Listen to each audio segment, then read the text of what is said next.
Ah, Bottesford. Sounds quaint, doesn't it? Like somewhere you'd find on a biscuit tin.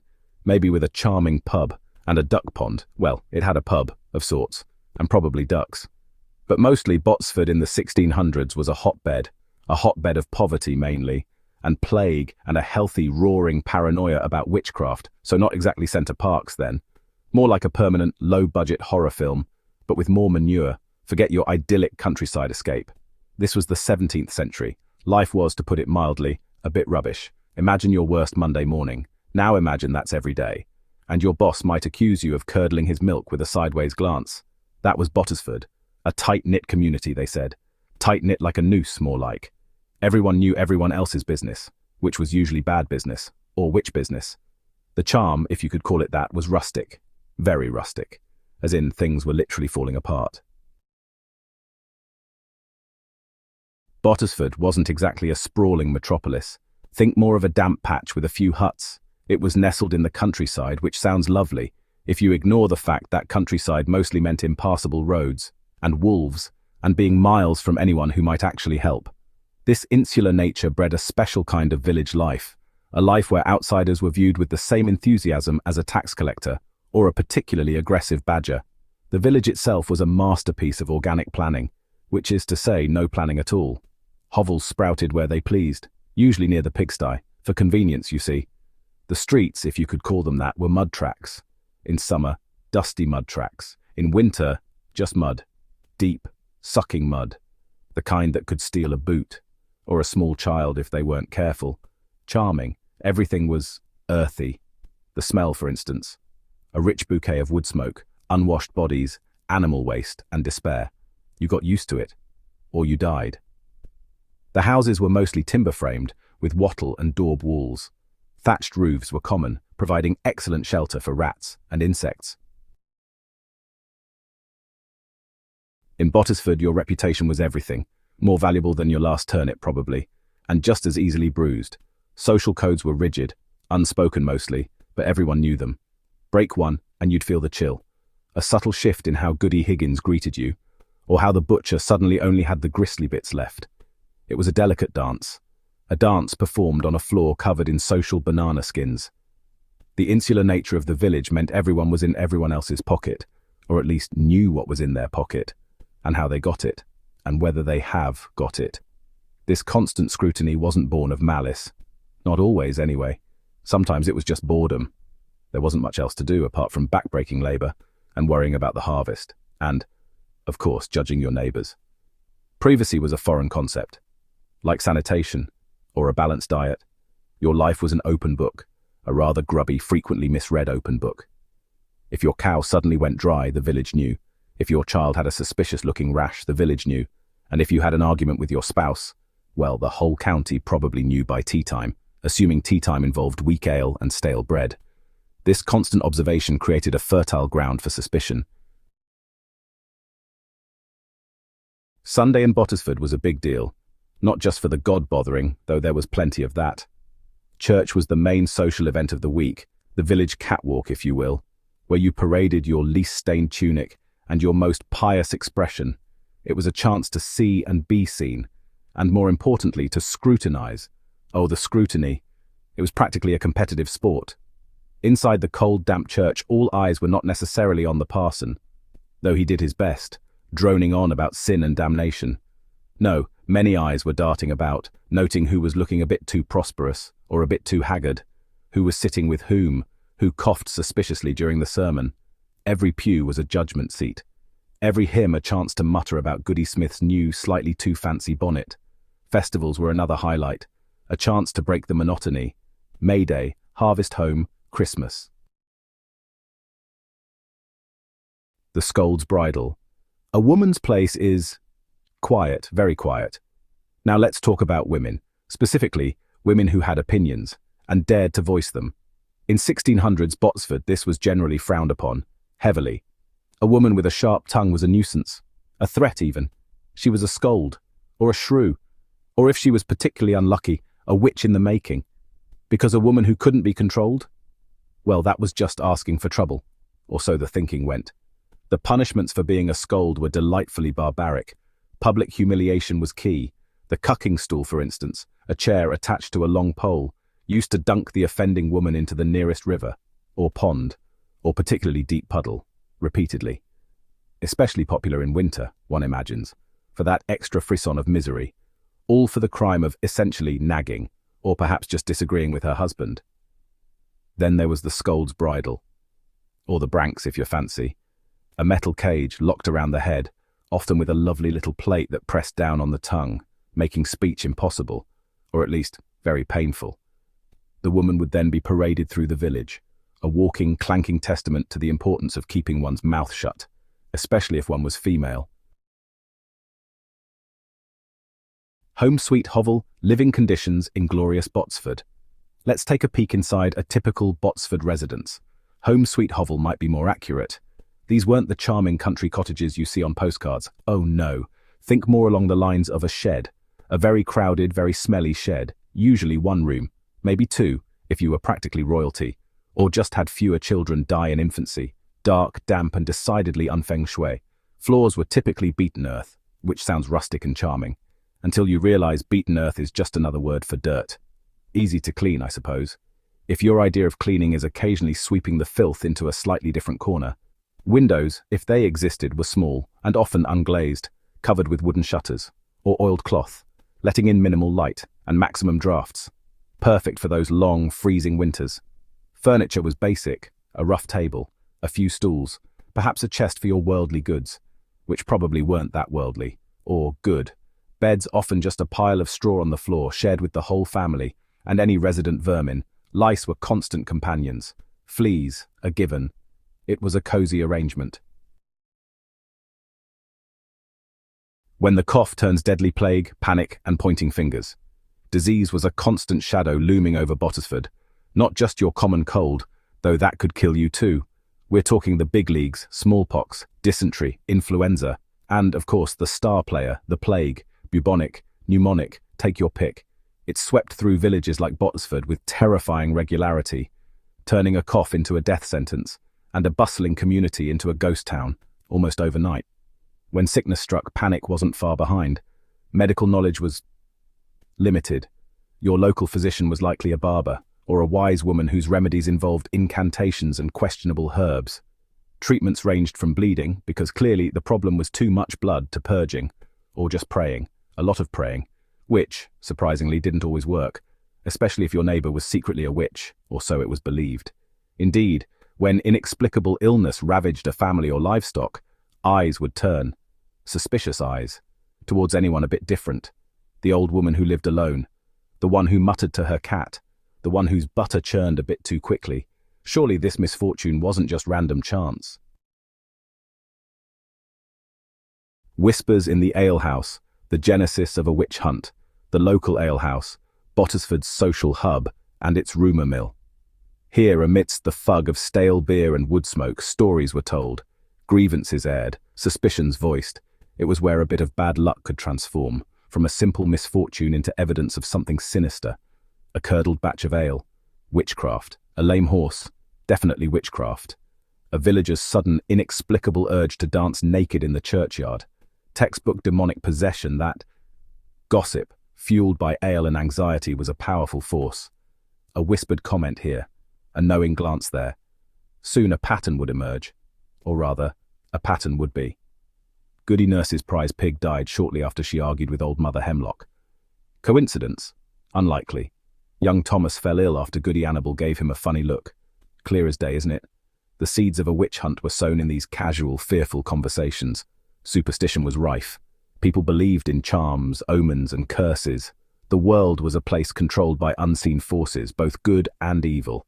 A black cat crossing your path wasn't just a cat, it was a sign. A magpie's caw could foretell disaster, or a new pair of shoes, depending on who you asked. The shadow of the gallows justice, Bottesford style. Spoiler, it's not great. So what happened when the whispers turned into shouts? When suspicion hardened into accusation? Justice in 1600s. Bottesford wasn't exactly fair. Think less 12 angry men and more one angry mob. The accused witch didn't stand much of a chance. The methods for proving witchcraft were ingenious, and almost always fatal. The swimming test, for example. Tie the accused's thumbs to their toes.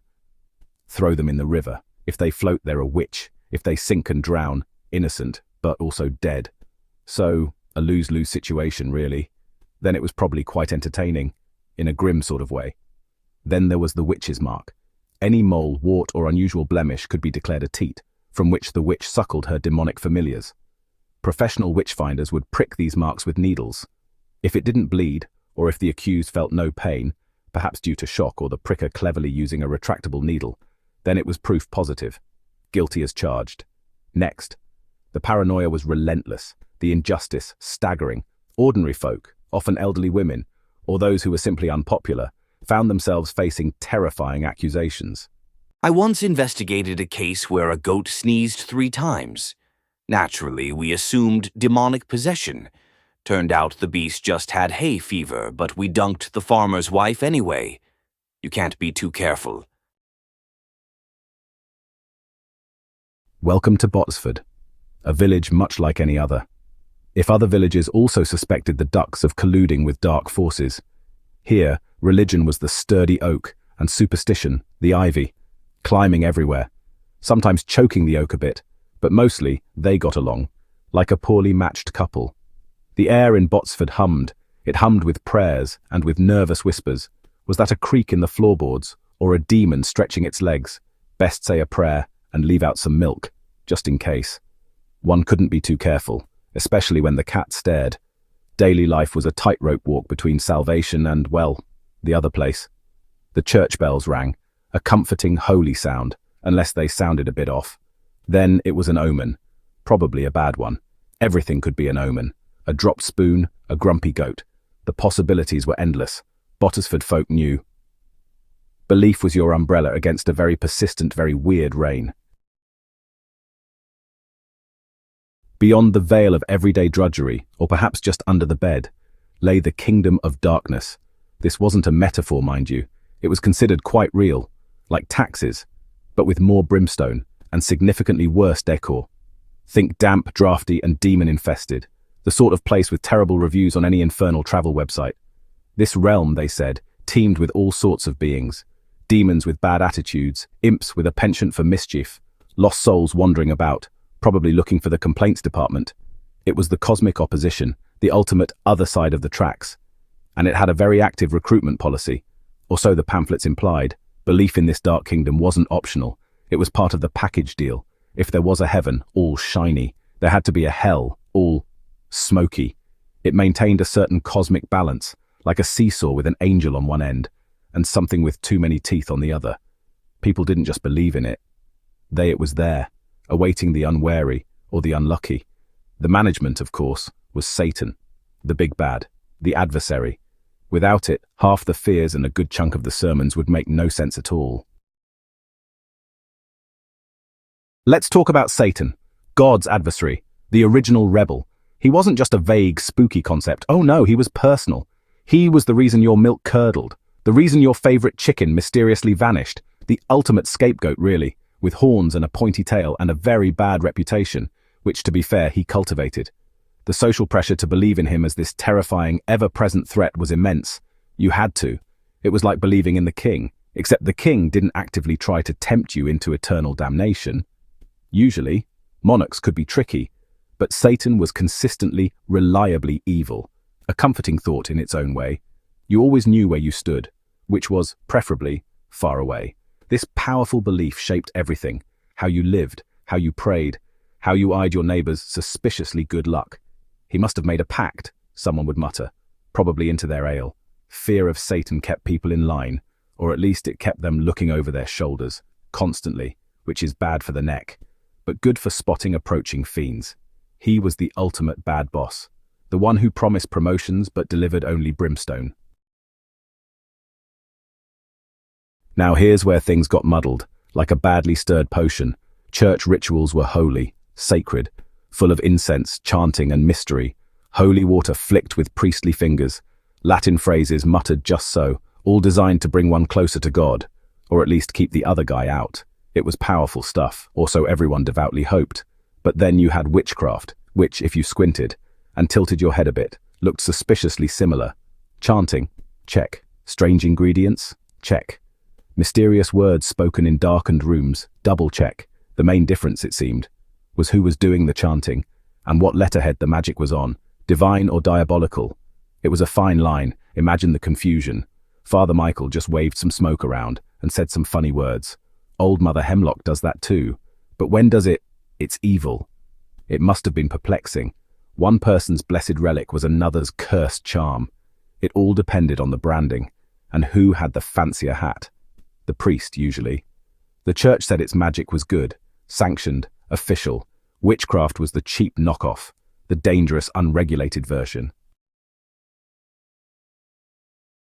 Reformation ruckus, when church got a spring clean and lost some sparkle.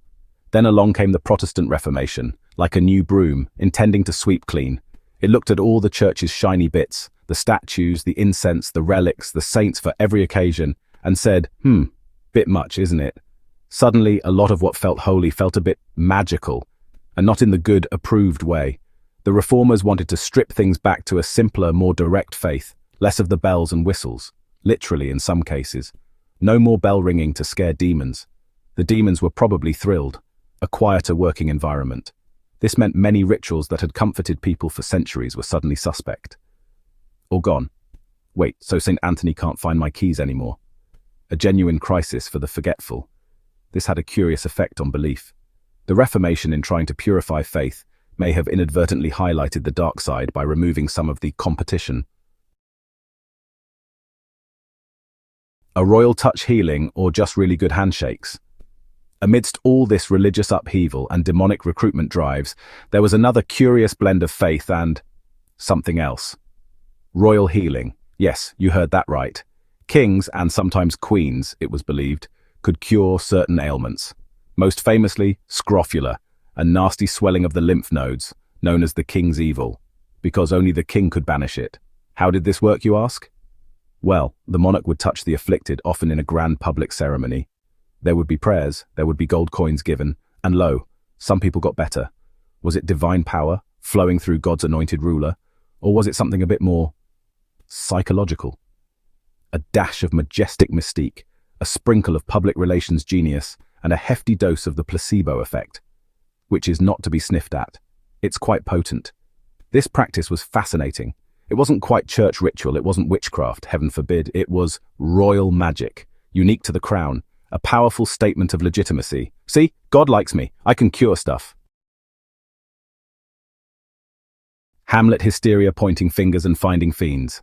Life in your average medieval hamlet like Bottesford was not always a pastoral idyll. Fear that your neighbour, Old Man Fitzwilliam, might be in league with the infernal one, or that quiet Agnes, who made herbal remedies, was brewing more than just chamomile tea. Suspicion was as common as mud, and there was a lot of mud.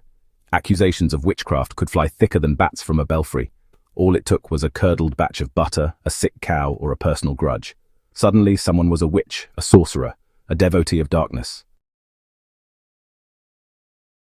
Infernal internships, Satan's guide to talent spotting. So how did Satan recruit? It wasn't like he put ads in the parish newsletter, join Team Darkness, competitive damnation packages, though that might have been efficient. No, his methods were said to be more subtle, more insidious, more personal. He, or his many demonic underlings, would prey on human weakness, despair, greed, ambition, loneliness, the usual suspects in the human condition, basically anyone having a really bad day. The church painted a vivid picture of what these recruitment drives entailed: promises of worldly goods, riches, power, the ability to make your enemy's hair fall out, tempting offers, to be sure, especially if your turnip harvest had failed. Again. And you really disliked your neighbour. The devil, they said, would appear, often in disguise. A charming stranger, a talking animal, a particularly persuasive tax collector. You never knew. Pacts were allegedly made, signed in blood, of course, very dramatic. It added a certain gravitas to the proceedings. One imagines there was fine print, lots and lots of fine print, probably in a language nobody understood. Clause 34b, sole forfeiture, non-negotiable. The details were always sketchy, but the core idea was clear: a deal with the devil for earthly gain at an eternal price. Reflections in a murky puddle. What we think we learned. So what can we glean from this medieval muddle of superstition, religion, and infernal HR? Mostly that humans are wonderfully odd creatures. We have a deep-seated need to explain the unexplainable, to find patterns in the chaos. Even if the patterns involve a lot of demons with clipboards and very specific rules about cheese. In medieval times, particularly in places like Bottesford, the world was full of unseen forces. God and his angels doing their holy work, and Satan and his legions doing their unholy work. The line between the two was sometimes as clear as muddy water. Religion offered comfort and order. Superstition offered explanations for why the comfort and order sometimes took a day off, usually when you needed them most. The fear of Satan, the belief in his kingdom, were not just quaint old tales. They were living, breathing realities that shaped laws, societies, and daily anxieties. From the grand rituals of the church to the hushed whispers about the old woman down the lane. It was all part of the same tapestry, albeit a rather dark and scratchy one. We may think we're more sophisticated now, but the shadows haven't entirely vanished, have they? In medieval times, astrology was more than a hobby. It was a serious affair that permeated every aspect of life. Scholars and common folk alike turned to the stars for guidance, believing that celestial bodies held the secrets to their destinies. People believed stars dictated everything from crop growth to royal decisions. The alignment of planets and stars was thought to influence the success of harvests, the outcome of battles, and even the health of the kingdom. Kings and queens relied on court astrologers, who interpreted celestial gossip. These astrologers were highly respected and often held significant power, as their readings could sway the decisions of the most powerful rulers. Imagine a cosmic HR department advising on wars and weddings. Astrologers would be consulted before any major decision, from declaring war to arranging royal marriages, ensuring that the stars were in favor of their plans. Despite questionable accuracy, astrology's grip was tenacious. Even when predictions failed, the belief in astrology remained strong, as people were quick to blame misinterpretation or the influence of mischievous planets. If predictions failed, blame fell on misinterpretation or mischievous planets. Astrologers would often claim that the stars had been misread, or that unseen cosmic forces had interfered with their predictions. Cognitive dissonance was a survival skill, like avoiding plague rats. People learned to reconcile their faith in astrology with the harsh realities of life, finding ways to explain away any discrepancies between predictions and outcomes. This faith in the cosmos paved the way for other creative worldviews. The belief that the stars controlled their fate made people more open to other mystical and supernatural explanations for the world around them. A world where stars micromanaged life was open to any belief with a good story. Tales of magic, mythical creatures, and divine intervention were readily accepted, as they fit into the larger narrative of a universe governed by unseen forces. It made life more interesting, if not longer or more prosperous. The stories and beliefs that emerged from this worldview added color and meaning to everyday life, providing comfort and entertainment in a world that was often harsh and unpredictable. Astrologers also played a role in education, passing down their knowledge to apprentices and the next generation. They taught the art of reading the stars, ensuring that the practice would continue for centuries. Libraries and universities of the time housed extensive collections of astrological texts, reflecting the importance of this practice in medieval scholarship. These texts were studied and debated, contributing to the intellectual life of the period. Festivals and celebrations were often timed according to astrological events, adding a sense of cosmic significance to communal gatherings. People would come together to mark important dates, believing that the stars were guiding their festivities. In the end, astrology provided a framework for understanding the world, offering hope and a sense of order in a time of uncertainty. Whether or not the stars were truly in control, the belief in their power shaped the lives and cultures of medieval people in profound ways. Enter alchemy, the ancient and mystical pursuit of turning base metals like lead into precious gold. But it wasn't just about gold. Alchemists also sought the legendary elixir of life, a potion that promised immortality and eternal youth. Alchemy was a respected and revered endeavor, attracting the brightest minds of the time. Scholars, monks, and even monarchs were drawn to its promises of wealth and eternal life. These dedicated individuals toiled away in their dimly lit laboratories, surrounded by bubbling concoctions and pungent smells that filled the air. The philosopher's stone was the ultimate prize, a mythical substance that could turn any metal into gold. It was the medieval equivalent of a tech startup's unicorn, a dream that seemed just within reach. Alchemists believed that with the right combination of ingredients and a bit of chanting, they could unlock the secrets of creation itself. Their ingredient lists were as esoteric as they were extensive, featuring exotic items like dragon's blood, powdered mummy, and even urine. Urine, in particular, was believed to hold mystical properties, leading to a variety of unspeakable experiments that often ended in failure. Despite numerous failures and the occasional lab explosion, the belief in alchemy's potential persisted. Alchemists were eternal optimists, always chasing the shiny, valuable dream of gold and the promise of eternal life. While they never succeeded in producing gold, their relentless experimentation led to accidental discoveries, such as phosphorus, which would go on to have significant scientific and practical applications. The alchemists' work was often shrouded in secrecy, with ancient texts and scrolls filled with cryptic symbols and coded language.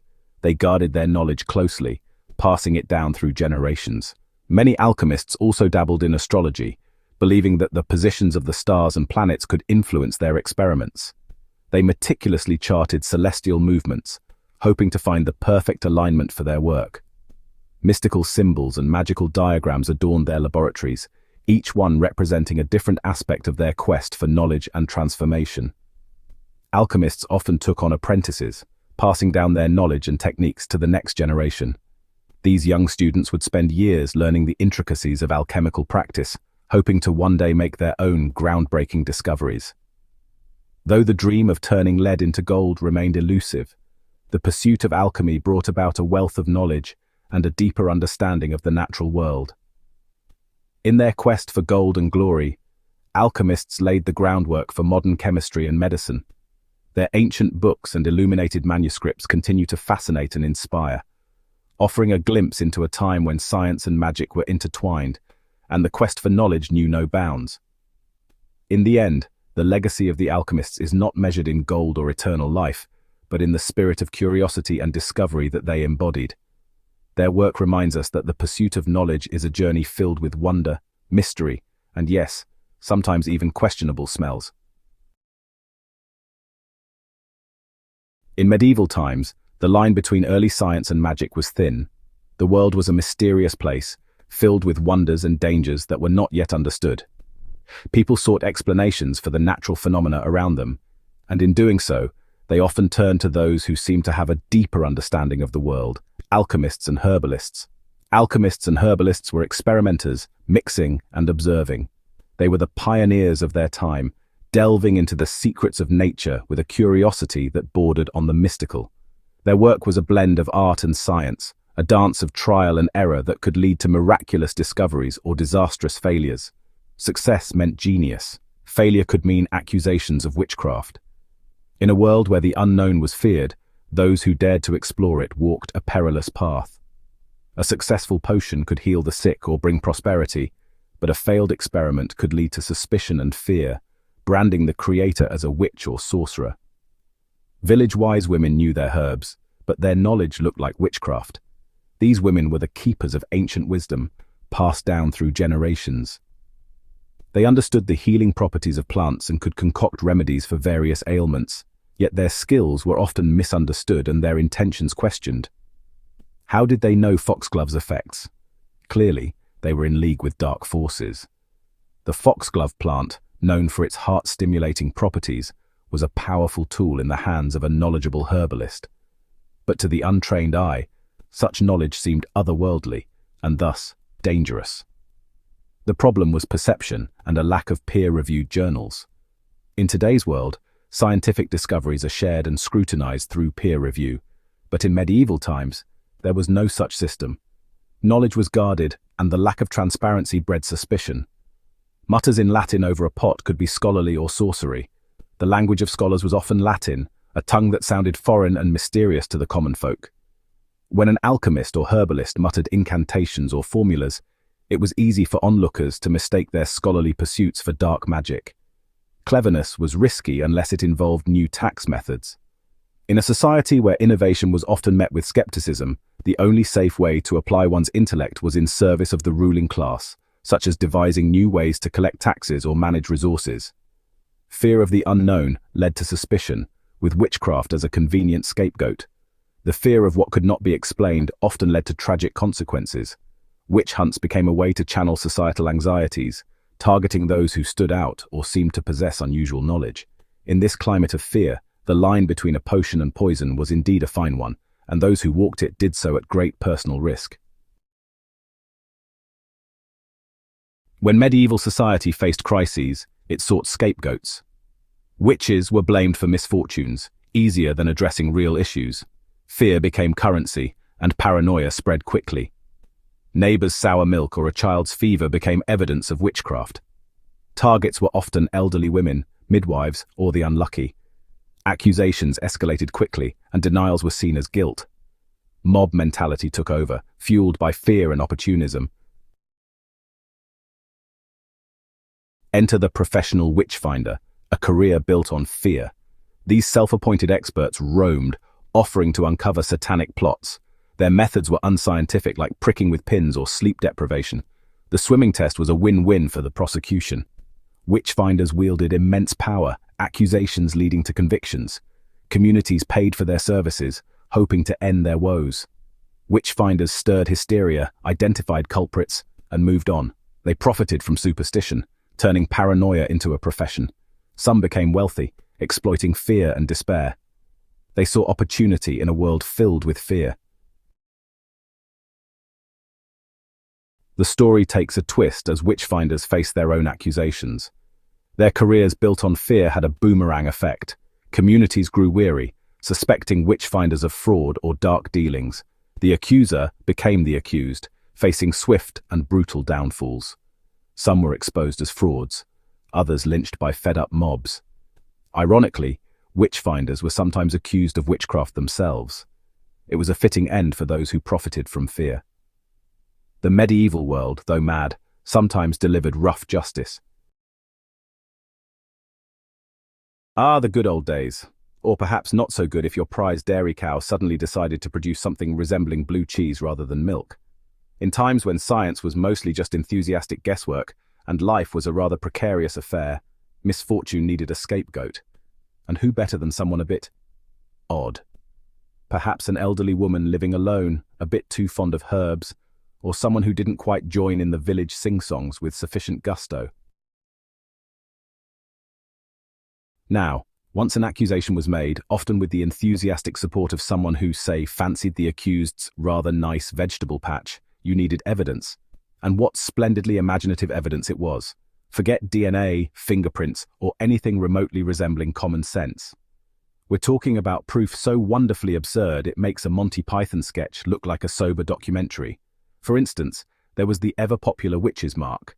This could be any mole, birthmark, or even a particularly stubborn pimple, which was supposedly a spot where the devil or his various imps had suckled.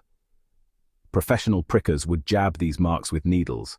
If it didn't bleed or cause pain, voila, witch!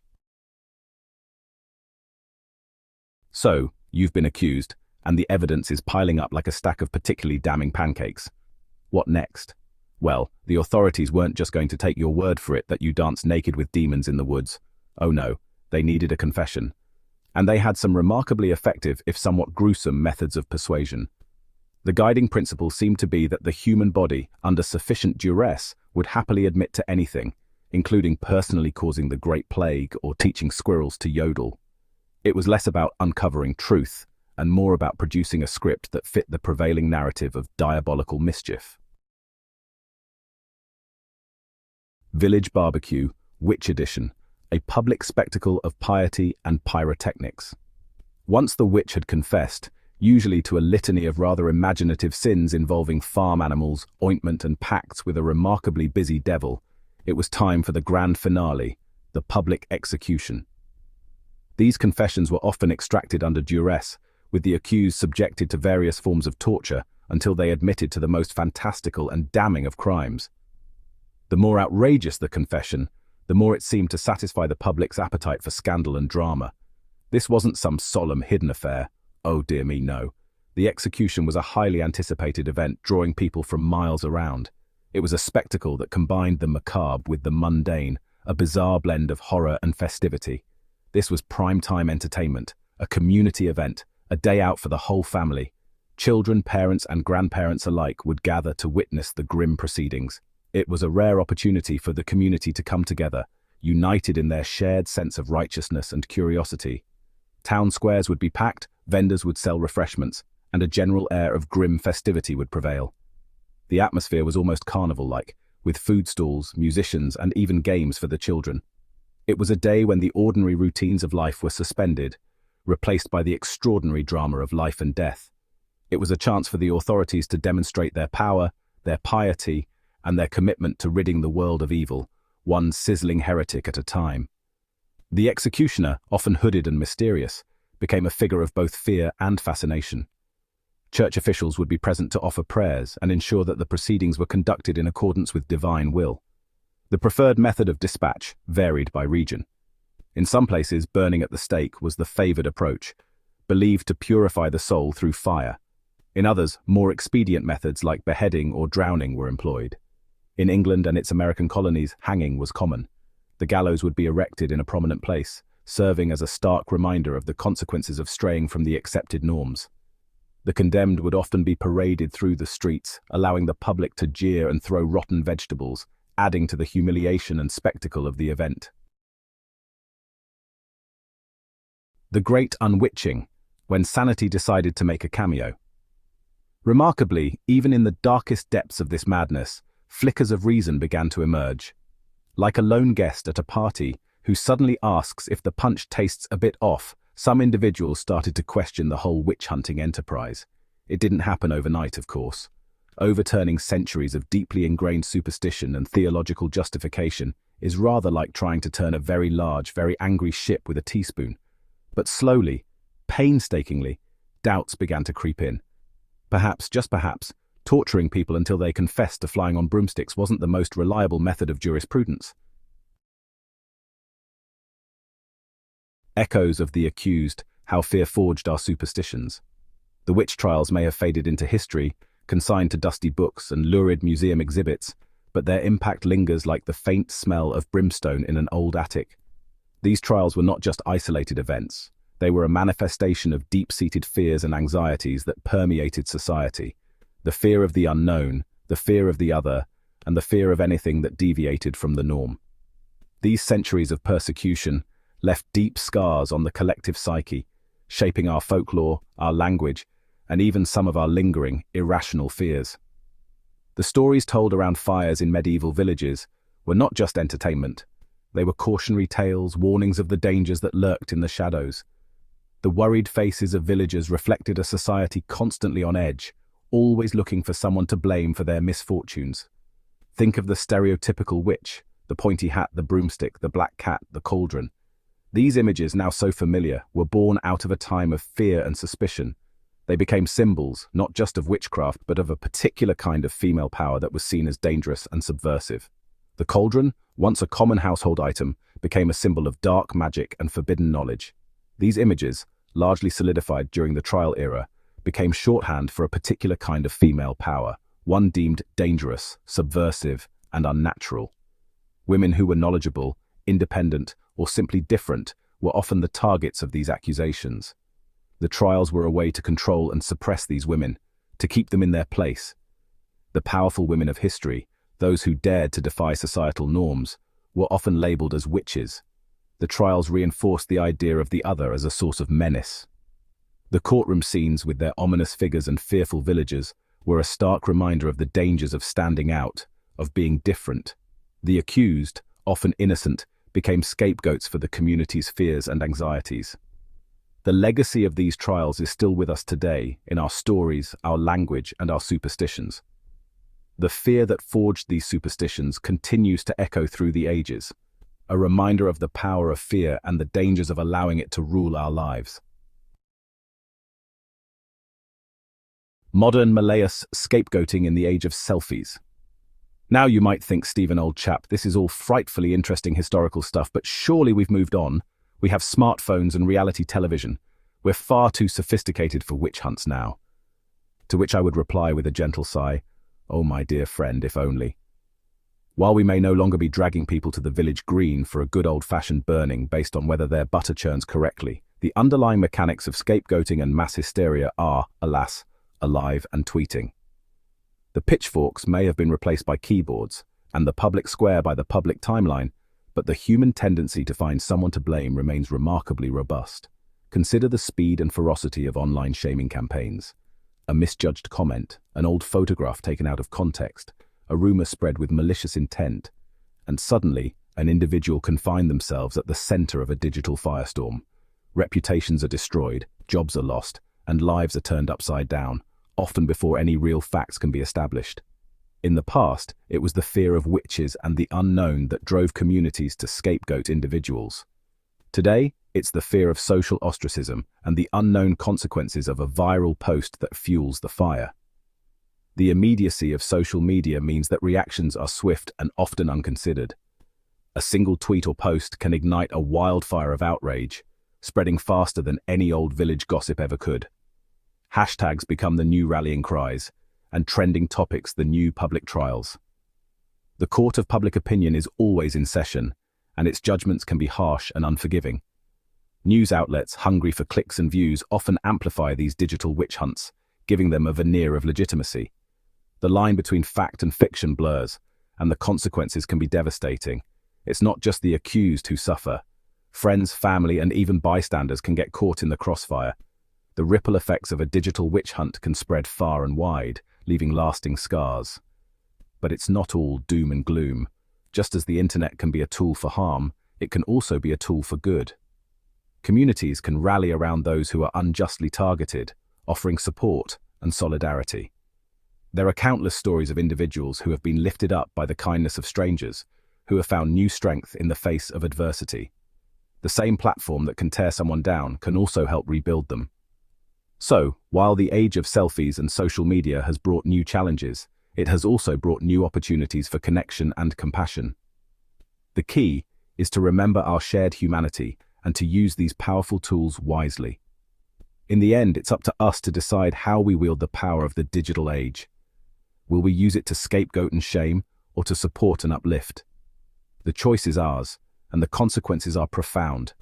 Let's strive to be better, to learn from the past, and to create a future where the age of selfies is also an age of empathy and understanding.